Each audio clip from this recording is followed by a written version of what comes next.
everybody. I'm Martha McCallum, and this is The Story. American cities are changing before our eyes.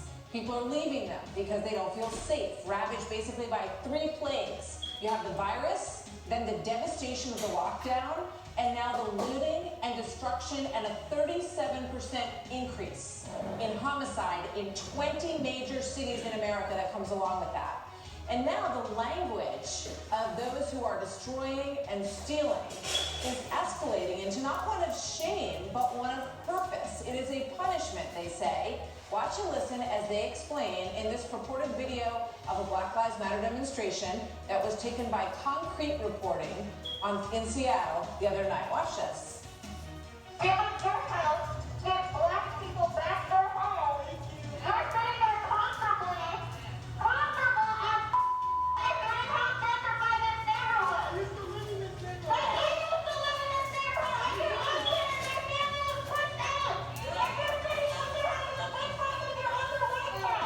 Hey, you work for Amazon, don't you? You work for Amazon, don't you? Because the majority of people that live in this situation now work for Amazon because it's an easier commute to get out to help for. Well, guess what? The guy you work for is part of the problem too. So let's not act like you just are oblivious to what you knew about it all along, and you're okay with it. But guess what? We're not, and we're bringing it to your door. So you plan to do about it. I am the widow calling Bob. In fact, the group was joined by a city council member who agreed that as a principle, quote, land transfer is really important.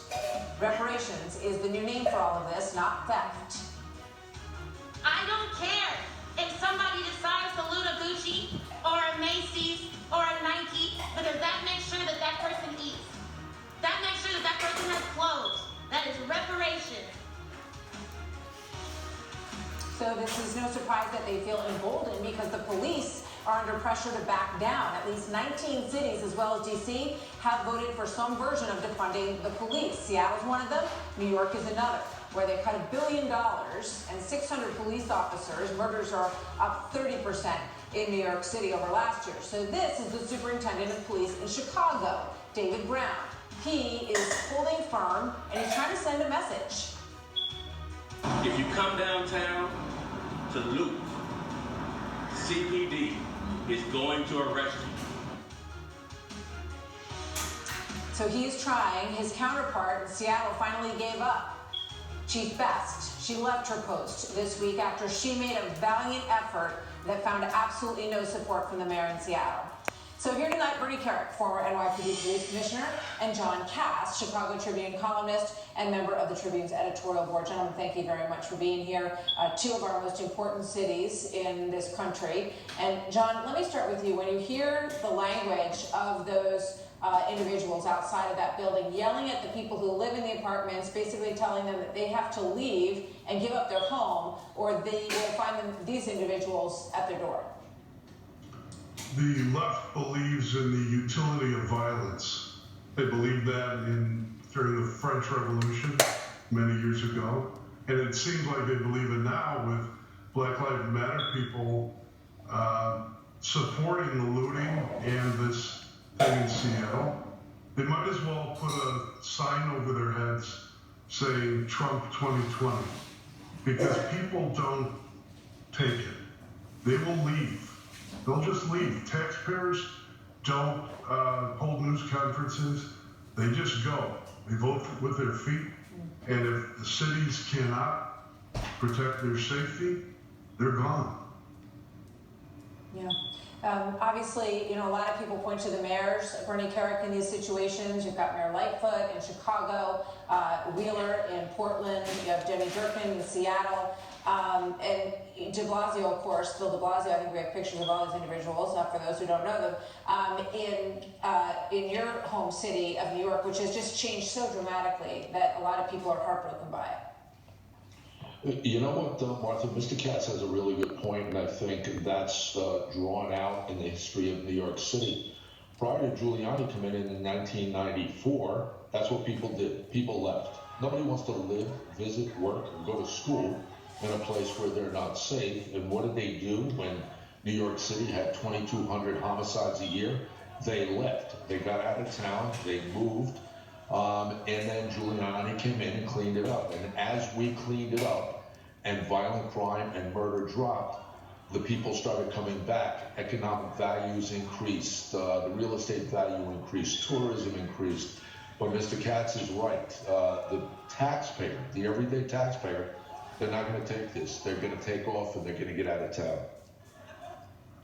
So, John Katz, you wrote a piece about Desmond Lomax, who was a 25-year-old man who threw a piece of concrete through the window of a Burberry's store, and then he threw a piece of the similar material at the head of a police officer. He had to make an appearance in jail, but he was let go on $500 bail. So he's back out on the street tonight, right?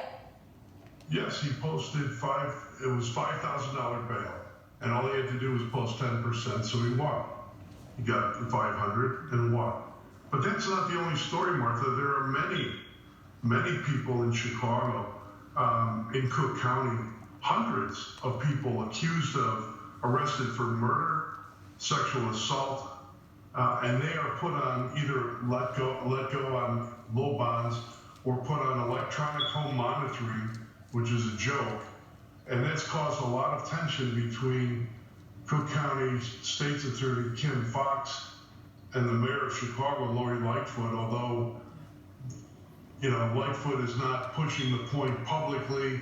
Publicly, they're showing themselves as united against violence. But really, the dynamics are tearing Chicago apart. And nationally, Martha, what we're seeing with this Black Lives Matter thing, we've never seen activists actually endorsing looting before or endorsing violence. But now you're seeing, like, what was Al Gore's movie, An Inconvenient Truth? This is the inconvenient truth right now in 2020, that the hard left, hard left, Black Lives Matter, Antifa, or the shock troops of the Democratic Party, they want and they know that violence can produce results for them, they think. Yeah. Bernie Kerik, we're going to show some pictures from the New York Post that suggest that what happens in this situation is it starts to verge on anarchy, essentially, in the cities. And this is a 4-minute beatdown of a 14-year-old girl. And I was so struck by the pictures of the other young people who are watching this around them. And you can see how nervous they are and how frightened these other young people are when they're watching what's happening to this 14-year-old girl. This is a police officer walking away. He's looking back. The suggestion is, and the accusation is by the Post photographer who was on the scene, that the police watched this for 4 minutes and did not move in. I know the New York City police say that their story is very different on what happened there. What do you think about all this? Well, listen, every one of these incidents, Martha, these people are emboldened by the fact that prosecutors, and it's not only happening in Cook County, in Chicago, in Portland, you have a prosecutor that sent a memo to the Portland Police Department basically saying he's not locking up anybody for misdemeanor violations during the riots, no matter what they do. I don't know what they think's going to happen. Yeah. So that nothing's going to happen. There's no accountability. So they're going to go out and do whatever they want, and they're emboldened. And that's going on in every one of these cities run by a Democrat that has this extreme violence, that has they have these riots, and this arson stuff that's going on. They're all doing it because they're emboldened by the politicians. And it's just not activists. There are politicians, the mayors support this stuff. Ted Wheeler in Portland is supporting. He's down there walking amongst the anarchists. They're supporting this stuff. Yes, but to be fair, not all mayors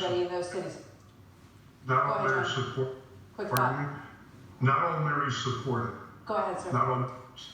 Lori Lightfoot is opposed, but we're seeing violence being supported by these political activists. And for Sunday, in the Sunday Tribune, I'm writing a story about the parents at Ronald McDonald's house, stuck inside the house as looters tried to break in and smash the windows, and they couldn't even get to the bedside of their children at a hospital just a few blocks away.